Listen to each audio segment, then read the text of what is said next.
어, 혹시 애완동물을 키워보신 적이 있으신가요? 예전에 영상을 통해서 이제 애완견을 이제 훈련시키는 모습을 보았는데요. 그 개에게 계속해서 똑같은 지시를 하는 겁니다. 그리고 잘했을 경우에는 그 개에게 보상을 주고, 그렇지 못했을 경우에는 혼을 냅니다.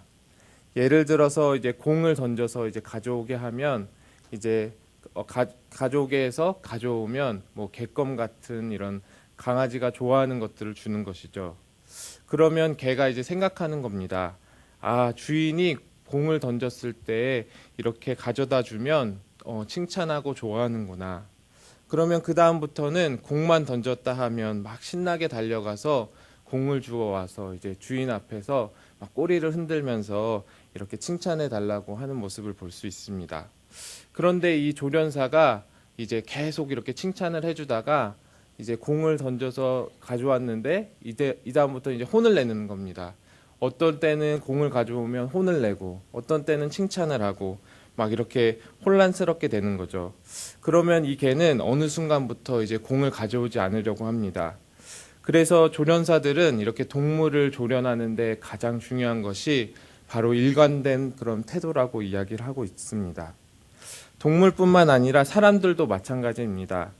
예전에 제가 이제 해운회사에서 배를 타면서 승선했을 때 저희는 이제 6개월마다 이렇게 계속 이제 교대 근무가 됩니다. 그래서 자연적으로 이제 많은 사람을 만나고 많은 사람을 이렇게 떠나보내게 되는데요.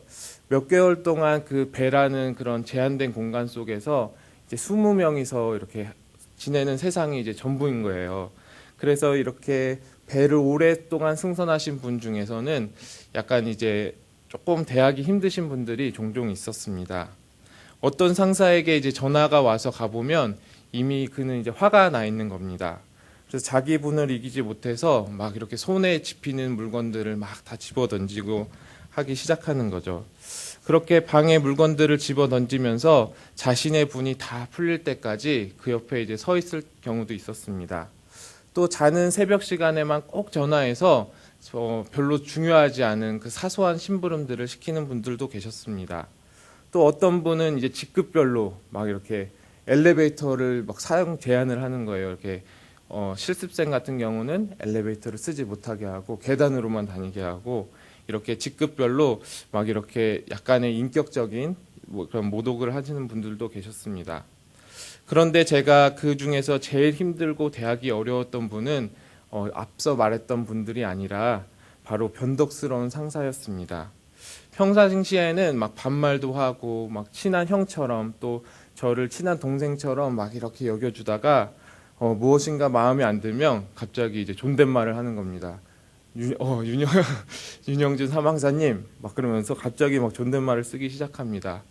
또 한참을 이렇게 막 이렇게 분위기를 잡고 뭐라고 하더니 조금 지나니까 갑자기 이제 다시 어깨 동무를 하고 막 반말을 하면서 친한 척 막 이야기하는 거죠. 이런 상황에서 마음이 편할 수 있었을까요? 도저히 어느 장단에 맞출 때 되는지 몰라서 힘들었던 기억이 있습니다. 요즘 이사야서를 묵상하다 보면 이스라엘을 향해서 하나님께서 막 이렇게 분노를 하셨다가 또 구원을 하신다고 말씀하시고 또 진노하셨다가 다시 구원하신다고 말씀하시는 것이 반복됩니다. 이 때문에 하나님은 과연 변덕스러운 분이신가? 아니면 이분을 우리가 진짜로 의지해도 되는가에 대해서 의문이 들 수 있습니다. 실제로 초대 교회 시대에는 그 말시온이라는 이단들이 있었는데요. 이 이단 가운데서는 구약의 하나님과 그리고 신약의 하나님을 나누어서 이렇게 분리하려고 하는 시도들이 있었습니다. 구약의 하나님은 자기 마음대로 마음에 드는 대로 이랬다가 저랬다가 막 자신의 분이 풀릴 때까지 진노하고 복수하고 폭력을 하는 그런 열등한 분으로 여겼고, 그리고 신약의 하나님은 그보다 훨씬 더 고상하고 인격적이고 아름다운 그 사랑의 하나님으로 이렇게 나눠서 생각하려는 경향이 있었습니다. 그래서 그들은 구약 성경을 버리고 그리고 신약에서도 구약의 요소들을 다 삭제하려는 그런 운동들을 했죠. 그러나 이 같은 것은 다 하나님의 속성이나 그리고 하나님의 성품을 전혀 모르고 하는 생각이었습니다. 히브리서 13장 8절은 이야기합니다. 예수 그리스도는 어제나 오늘이나 영원토록 동일하시니라. 하나님은 변덕스럽지 않으신 분입니다. 영원부터 영원까지 동일하신 분입니다. 하나님은 언제나 공의로운 분이셨고, 그리고 하나님은 동시에 언제나 사랑이셨습니다. 하나님의 공의는 사랑이고 하나님의 사랑은 공의입니다. 오늘 본문 이사야 12장 1절을 함께 읽어보도록 하겠습니다.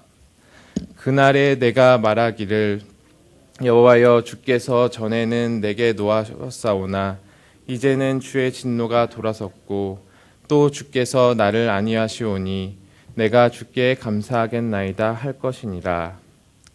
1절은 그날에 이렇게 시작하고 있습니다. 그날은 주님께서 이스라엘을 향한 그 주님의 진노가 돌아선 날입니다. 그날은 하나님의 진노가 돌아선 날일 뿐만 아니라 오히려 이스라엘을 위로하시는 날입니다. 그날에 이스라엘은 하나님께서 구원자 되시고 그리고 자신의 힘이시며 노래의 힘을 고백할 것입니다. 그러나 현실에 돌아와 보면 아직 구원의 날이 오지 않았습니다. 그럼에도 불구하고 이사야는 하나님의 구원하심을 믿고 노래하고 있습니다. 왜냐하면 그는 하나님께서 왜 이스라엘 가운데 진노하셨는지, 그리고 하나님께서 왜 이스라엘을 향한 그 진노를 거두셨는지를 알고 있기 때문입니다. 이스라엘은 하나님을 떠났고 그리고 하나님을 의지하지 않았기 때문에 하나님의 진노를 받게 되었습니다. 그러나 남은 자들이 하나님 안에 들어오고 그리고 그분을 다시 의지하게 될 때 하나님의 진노는 사그라들 것입니다. 이처럼 하나님의 노하심에는 목적이 있습니다. 자신의 백성, 자신의 자녀들을 다시 자신에게로 돌아오게 하고 자신을 의지하고 자신과 사랑의 교제를 나누게 하기 위함입니다. 하나님께서는 아수르에게 멸망 직전까지 몰리게 될 그 이스라엘 백성들에게 이사야서 11장 24절에서 25절을 보면 약속하십니다. 그러므로 주 만군의 여호와께서 이르시되 시온에 거주하는 내 백성들아, 아수르가 애굽이 한 것처럼 막대기로 너를 때리며 몽둥이를 들어 너를 칠지라도 그를 두려워하지 말라. 내가 오래지 아니하여 내게는 분을 그치고 그들은 내 진노로 멸하리로다 하시도다. 하나님께서는 이스라엘을 향한 분을 그치시고 오히려 아수르에게 하나님의 분을 풀겠다고 말씀하십니다. 하나님의 진노는 아수르에게는 심판과 징벌이며 하나님의 백성에게는 징계입니다. 그렇기에 하나님은 이스라엘에게 두려워하지 말라는 것입니다. 하나님의 백성을 향한 분노는 영원한 것이 아닙니다. 하나님의 분노는 자신의 자녀들을 향한 그 영혼들을 향한 안타까움에서 그리고 다그칠 수밖에 없는 징계입니다. 사랑하기에 할 수밖에 없는 잔소리입니다. 잠언은 또 이야기합니다. 대저 여호와께서 그 사랑하시는 자를 징계하시기를 마치 아비가 그 기뻐하는 아들을 징계함 같이 하느니라. 매를 아끼는 자는 그의 자식을 미워함이라. 자식을 사랑하는 자는 근실히 징계하느니라. 하나님은 자신의 자녀들을 너무나도 사랑하기에 징계하시고 매를 드십니다. 그렇기에 그 하나님의 분은 오래지 않아서 사그라지고 그분은 오히려 우리를 위로하십니다. 아이들을 보면 아이들은 자신이 원하는 것을 얻기 위해서 다양한 방법을 동원한다고 합니다. 어떨 때는 떼를 쓰기도 하고 그리고 어떨 때는 막 이렇게 애원하기도 하고 반항을 하기도 하고 막 부모에게 애교를 부릴 때도 있습니다. 그런데 부모가 한순간 마음이 약해져서 자신의 원칙들을 하나 둘씩 무너뜨리기 시작하면 아이는 점점 자기만 생각하게 되고 문제의 행동들을 하기 시작합니다. 일관성이 없는 부모 아래서 자란 아이들은 마음적인 심리적인 안정감이 없습니다. 그러나 때로는 형태가 바뀌어도 그 안에 정말 사랑이라는 하나의 그런 내용을 가지고 그 사랑을 가지고 일관된 태도로 아이들을 대하는 그 부모 아래서 자란 아이들은 마음 가운데 안정감이 있습니다. 왜냐하면 부모가 자신을 사랑한다는 그 사랑에 뿌리를 내린 그 깊은 신뢰가 있다는 것이지요. 마찬가지로 이사야가 고난 가운데서 기뻐할 수 있었던 이유는 하나님의 동일한 사랑 가운데서 그의 영혼 가운데 구원에 대한 확신이 있었기 때문입니다. 우리 3절을 함께 읽어보겠습니다. 그러므로 너희가 기쁨으로 구원의 우물들에서 물을 기르리로다.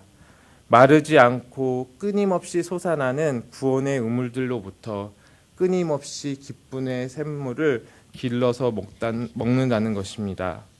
영혼의 안전함에서 나오는 구원의 노래입니다. 사랑하는 성도 여러분, 하나님은 결코 변덕스러운 분이 아니십니다. 자신의 기분대로 이랬다가 그리고 자신의 기분이 안 좋으면 저랬다가 이렇게 하시는 분이 아닙니다. 아침에는 웃는 얼굴로 우리를 맞이하셨다가 저녁에는 갑자기 화가 난 얼굴로 우리를 대하시는 분이 아니십니다. 아까 말했던 것처럼 히브리서 13절 8절은 이야기합니다. 예수 그리스도께서는 어제나 오늘이나 영원토록 동일하시느니라. 동일하다는 것은 언제나 하나님께서 망부석처럼 그냥 그 자리에 서 계신다는 것이 아니라 언제나 동일하게 우리를 사랑하신다는 것입니다. 그 동일한 사랑으로 예수님은 십자가를 지셨고 우리는 구원을 받게 되었습니다. 하나님을 만나서 붙들림을 받은 그 영혼 가운데는 마음의 그 영혼의 안전함이 있습니다.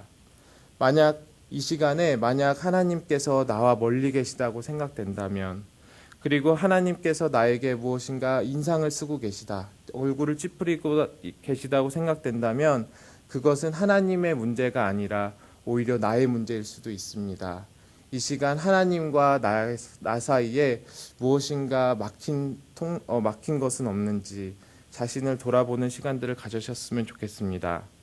하나님은 이미 우리의 삶 가운데 극히 아름다운 구원의 일을 행하셨습니다. 이 하나님의 약속을 붙들고 내 영혼의 안정감 속에서 솟아나오는 기쁨의 노래를 할 수 있는 우리 성도님들이 되기를 예수님의 이름으로 축원합니다. 기도하겠습니다.